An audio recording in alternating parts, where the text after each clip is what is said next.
E em outro tópico, dia 13 de dezembro, é Dia Internacional para Pessoas com Limitação. E o Roda Cruz começar com um bonito projeto para começar aqui e organizar aqui viaje mais aqui. De 2 anos, Roda Cruz está bem com projeto mais especial que está chamando Paranda de Bochincha.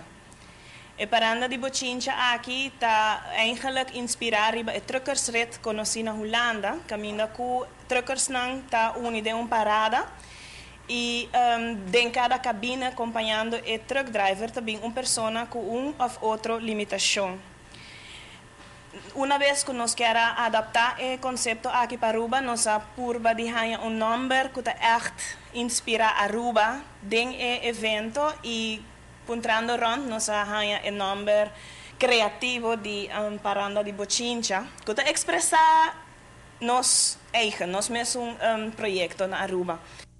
A Paranda de Bochincha viaja aqui no lugar dia 30 de novembro próximo e está invita tour que está interessado para join aqui e também te chama tour companhia que colaborar danke para sostém. Tour aya tem uma ruta nova para Paranda aqui e aya aqui a Paranda lo passa dentro do bairro de Norte.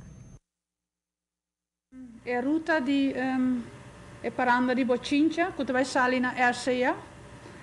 Depois vai para a rotonda Tanki Leendert, Katiri, Moco, Kudawecha, cruzada a guarda de polícia na norte, Bira na Mangdreci, seguite Tierra del Sol, Bira by Malmok, segui Sasakite na Superfood, Bira na Mangrobes, Bubali, Bira subi caminho grande na Duet Center, rotonde Tanki Flip, rotonde Tanki Leendert e Bira by Back RCA.